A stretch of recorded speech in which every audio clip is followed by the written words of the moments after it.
UP ATS ने उत्तर प्रदेश के कई जिलों में छापेमारी की है। पश्चिमी यूपी के बिजनौर, संभल, कानपुर में कई जगह पर ये छापेमारी हुई है और मुर्तजा से पूछताछ के आधार पर इन इलाकों को स्पॉट किया गया है और इसी पूछताछ के आधार पर ये छापेमारी हो रही है। कुछ संदिग्धों से एटीएस पूछताछ भी कर रही है। इस वक्त और जानकारी के साथ हमारे साथ जुड़ गए हैं मनीष यादव। मनीष, बिजनौर, संभल, कानपुर बयान के आधार पर इन इलाकों में छापेमारी हो रही है। किस तरह का इंफॉर्मेशन अभी एटीएस के पास है और कहां तक ये मामला अभी फैला हुआ दिखाई देता है? देखिए, एटीएस को जो जानकारी मिली है मीनाक्षी, उसके हिसाब से मुर्तजा कई लोगों के संपर्क में था जिनका कनेक्शन संभल, कानपुर और बिजनौर से है। बिजनौर पहले भी आतंकवादी गतिविधियों का अड्डा रहा है, तो ऐसे में बिजनौर खासा संवेदनशील हो जाता है। एटीएस की टीम रात को ही रवाना कर दी गई थी। पश्चिमी उत्तर प्रदेश से एटीएम की टीम बिजनौर पहुंच गई है और नोएडा की टीम संभल भी पहुंची हुई है। वहां कुछ संदिग्धों को हिरासत में लेकर पूछताछ भी की जा रही है। उनसे जो इनपुट मिलेंगे इससे मुर्तजा के केस में एक अहम लीड माना जा रहा है कि और तस्वीर साफ हो पाएगी। दूसरी तरफ एटीएस की टीम गोरखपुर से मुर्तजा को लेकर लखनऊ रवाना हो चुकी है। चूंकि 11 अप्रैल तक मुर्तजा को रिमांड मिली हुई है कोर्ट से, तो ऐसे में अब मुर्तजा को इन इंफॉर्मेशन में जो इनपुट मिलेगी उसके आधार पर मुर्तजा से पूछताछ की जाएगी। मुर्तजा की कई बैंक अकाउंट की भी जानकारी यूपी एटीएस के अधिकारी कर रहे हैं। कुछ 4 बैंक अकाउंट जो सूत्रों से जानकारी मिल पाई है मुर्तजा के मिले हैं। एटीएस को सूत्रों के हिसाब से जानकारी मिल रही है कि मुर्तजा ने कुछ पैसे पढ़ाई के दौरान और 2020-21 के दौरान नेपाली खातों के जरिए सीरिया भेजे थे। तो यूपी एटीएस की टीम इस आधार पर भी जांच कर रही है। उसके सारे ट्रांजैक्शन की डिटेल निकलवाई गई है। केवल मुर्तजा नहीं बल्कि उसके पारिवारिक बैंक खातों की भी डिटेल निकलवाई गई है। तो यूपी एटीएस बैंक खातों की डिटेल के साथ पूरे उत्तर प्रदेश के कई जिलों में छापेमारी करके इस केस में आगे के इनपुट तलाशने की कोशिश कर रही है। शुक्रिया मनीष इस जानकारी के लिए आपका। तो छापेमारी लगातार इन इलाकों में चल रही है, लेकिन उससे अलग आपको कुछ और जानकारी अभी हम देते हैं जो कि बैंक खातों से लेकर जिस तरह की अकाउंट डिटेल सामने आई है उस पर यह बड़ा अपडेट है। अभी तक के इन्वेस्टिगेशन में ये समझ में आया है कि अल अलाकी को मेंटोर मानता रहा है मुर्तजा, और ऐसी ही कई और जानकारियां जो ये बताती हैं कि आखिर जिस सफर पर वो निकल पड़ा है उसकी शुरुआत कैसे हुई। ब्रेन वॉश करना, जिहादी तत्वों में इन्वॉल्व रहना, उस तरह के वीडियोस देखना। अल अलाकी यमन अमेरिकी इमाम है और आपको हमने जाकिर नाइक से भी एक कनेक्शन बताया था कि उस तरह के वीडियोस लगातार हिस्ट्री में दिखाई दे रहे थे जो मुर्तजा देखा करता था। और मुर्तजा की पत्नी ने भी जिस तरह के खुलासे किए हैं वो बड़े चौंकाने वाले हैं कि न सिर्फ मुर्तजा बल्कि उसकी मां भी इन तमाम वीडियोस को घर में देखा करती थी। हमेशा कट्टर इस्लाम की बातें सुनता था और इन बातों का प्रभाव क्या ऐसा पड़ा कि उसके बाद आईआईटी से पढ़कर निकला एक शख्स आपको गोरखपुर मठ के बाहर दिखाई देता है अल्लाहू अकबर के नारे लगाते हुए और हमला करते हुए। $29 का इंटरनेशनल सिम खरीदा था। यह जानकारी इसलिए अहम है क्योंकि लगातार ये सवाल उठ रहे थे कि मुर्तजा क्या अकेले ऑपरेट कर रहा था या उसके पीछे कुछ और ताकतें भी काम कर रही थी। मुर्तजा क्या सिर्फ एक मोहरा था और इशारा किसी और के इशारे पर काम कर रहा था। तो आप ये एक के बाद एक इन बिंदुओं को देखिए। फेसबुक, टेलीग्राम पर साइट जो है वो बनाई गई। इसके अलावा सीरिया अरब क्रांति के वीडियोस वो देखता रहा है। किन बातों से सबसे ज्यादा प्रभावित था मुर्तजा, ये उनका जिक्र यहां पर हम कर रहे हैं। आईएसआई से संबंधित वीडियोस भी मुर्तजा देखा करता था। 2011-12 में झुकाव सीरिया की तरफ हुआ। सीरिया से जुड़े कई और डॉक्यूमेंट्स मुर्तजा के लैपटॉप से और जो भी बरामदगी हुई है इन्वेस्टिगेटिव एजेंसीज को उसमें मिला है। किसी आतंकी के मारे जाने पर गुस्सा और नाराजगी उसके भीतर रहती थी। नेपाली खातों के जरिए सीरिया पैसे भिजवाया करता था और इस तरह के सबूत भी इन्वेस्टिगेटिव एजेंसीज को मिले हैं। इसी पर एक रिपोर्ट हमने तैयार की है, देखिए।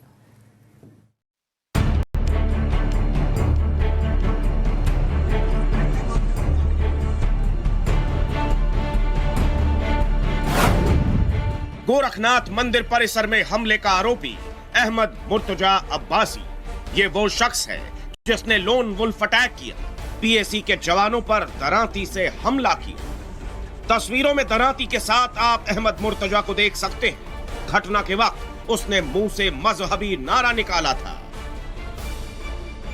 और वो कह रहा था कि मैं चाहता हूं तुम लोग मुझे गोली मार दो, जिसका मतलब साफ है वो मरने और मारने पर पूरी तरह आमादा था। पुलिस ने इसके फौरन बाद मुर्तजा को गिरफ्तार कर लिया और अब मुर्तजा के घर को यूपी एटीएस ने सील कर दिया है। हम उस घर के बाहर मौजूद हैं जहां रविवार को गोरखनाथ मंदिर पर और पुलिस वालों पर हुए हमले का आरोपी अहमद अब्बासी रहता था। ये उसका घर है। धनाढ्य परिवार और पढ़ा लिखा परिवार माना जाता है गोरखपुर का ये अब्बासी परिवार। इस घर की बात है, यूपी एटीएस लगातार यहाँ पर जांच कर रही है। कई डॉक्यूमेंट्स, जैसे मैंने कहा, कई और आर्टिकल्स जो है उनको सीज भी किया गया है। मुर्तजा का जब लैपटॉप खंगाला गया तो पुलिस को कई चौंकाने वाले सबूत हासिल हुए। मुर्तजा इंटरनेट पर आईएसआईएस के वीडियोस देखता था। सूत्रों का दावा है कि आरोपी के बैग से मिली अरबी भाषा की मजहबी किताब में गोरखनाथ मंदिर का नक्शा था। पहली नजर में मुर्तजा का हमला और आईएसआईएस का हमला भी एक जैसा ही नजर आया। गोरखनाथ मंदिर के हमलावर मुर्तजा के लैपटॉप से सीरिया से जुड़े वीडियो और साहित्य बरामद हुए हैं। अब जांच एजेंसियां ये जानकारी जुटाने की कोशिश कर रही हैं कि मुर्तजा क्या सिर्फ वीडियो देखा करता था या फिर उसके तार आईएस या किसी अन्य आतंकी संगठन से जुड़े हैं। प्राइमा फेसा ये आया है, इसमें कहीं ना कहीं आतंकी जो लिंक्स हैं उससे मना नहीं किया जा सकता है। प्राइमा फेसा कुछ मटेरियल भी मिला है, लेकिन अभी उस पर पूरा इन्वेस्टिगेशन चल रहा है और अभी बहुत ज़्यादा उसमें डिटेल में जाना संभव नहीं हो पाएगा।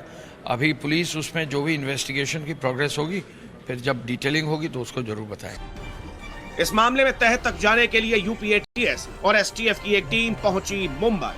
वो यहां आईआईटी मुंबई में आरोपी मुर्तजा के पढ़ाई के दौरान और बाद में वो जहां रहा वहां से जानकारी जुटाएगी। इसके अलावा मुर्तजा के संपर्क में रहे लोगों से पूछताछ की जाएगी। इस जांच में महाराष्ट्र एटीएस भी शामिल हो चुकी है और एजेंसियों को उम्मीद है कि मुंबई से मुर्तजा के बारे में महत्वपूर्ण जानकारी मिल सकती है।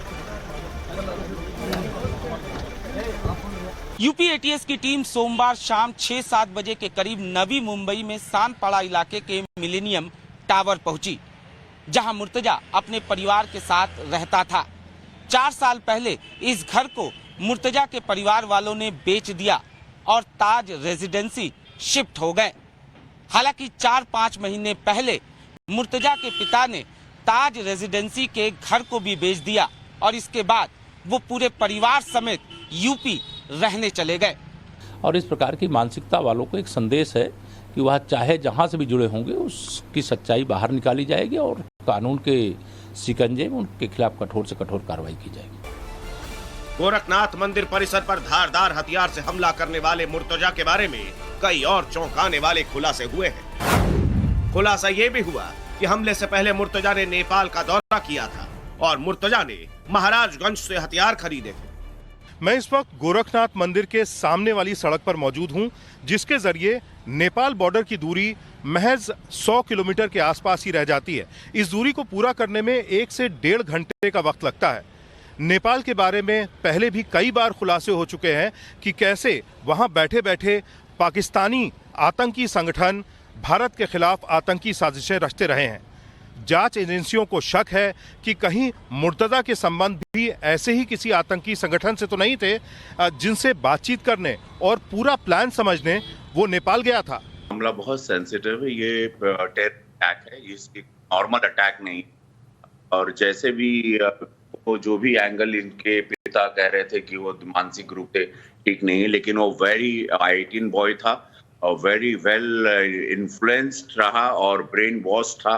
उसके कनेक्शन मैंने कल भी ट्वीट करके बताया, आतंकवादी हमला और उसके कनेक्शन डेफिनेटली इसके ये लेकिन खाली एक मोहरा था, इसके पीछे बहुत बड़े लोगों की साजिश है। ये चुनाव के दिन शपथ के दिन से ही इन लोगों की प्लानिंग थी। एटीएस ने इनके घर पे एक दिन पहले इसीलिए इनको ढूंढने के लिए गई हुई थी। ये लड़के के मूवमेंट्स बहुत खतरनाक थे। गोरखपुर हमले के आरोपी मुर्तजा अब शिकंजे में है। सूत्रों से खबर है कि मुर्तजा मुंबई और नेपाल के कई संदिग्ध लोगों से चैटिंग किया करता था। वो कौन लोग हैं, इसका पता लगाने की कोशिश जांच एजेंसियां करने में जुट गई हैं। गोरखपुर से आमिर हक, मनीष यादव और आदर्श सिंह के साथ ब्यूरो रिपोर्ट, टाइम्स नाउ, नव भारत।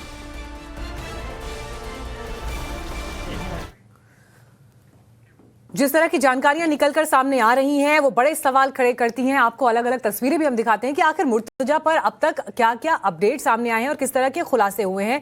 एक तरफ मुर्तजा के पिता ने यह दावा किया कि उसकी मानसिक हालत ठीक नहीं थी, लेकिन हमने आपको गोरखपुर के सांसद रवि किशन की बात अभी सुनवाई और वो साफ तौर पर ये कह रहे हैं कि ये बात और ये दावा ठीक नहीं है, क्योंकि एक पढ़ा लिखा लड़का इन्फ्लुएंस्ड था और ये घटना एक आतंकवादी घटना थी। जबकि डॉक्टर ने भी इस बात से इनकार कर दिया कि ऐसा कोई अनुभव उन्हें कभी नहीं हुआ कि मुर्तजा की दिमागी हालत ठीक नहीं है। आदर्श हमारे साथ जुड़ गए हैं और अनुज भी इस वक्त हमारे साथ मौजूद है। आदर्श, पहले आपसे एक सवाल यहां पर लेते हुए, देखिए लखनऊ में भी यकीनन इस वक्त जबरदस्त हलचल होगी, क्योंकि गोरखपुर में जो कुछ भी हुआ है उसका इंपैक्ट न सिर्फ लखनऊ, दिल्ली, इनफैक्ट महाराष्ट्र और अब तो अंतर्राष्ट्रीय तार जो यहां पर जुड़ते हुए दिखाई दे रहे हैं, ये एक बड़ी साजिश, एक बड़े रैकेट की तरफ इशारा कर रहे हैं। किस तरह से उत्तर प्रदेश एडमिनिस्ट्रेशन, एटीएस इस पूरे मामले को आगे देख रही है और अभी तक के इन्वेस्टिगेशन में क्या बातें सामने आई हैं?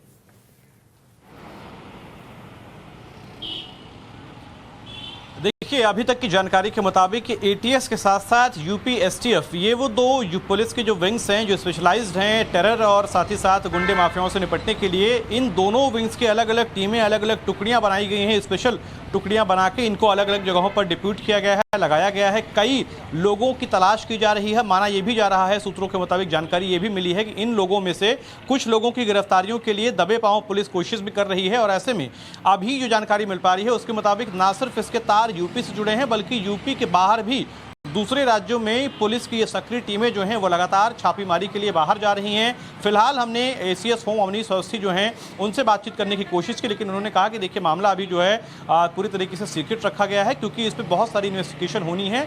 हम अभी फिलहाल कोई अपडेट नहीं देंगे, लेकिन ये बात ज़रूर कहीं ना कहीं कंफर्म की गई है कि अभी भी इस पर बड़ी कार्रवाई होनी बाकी है।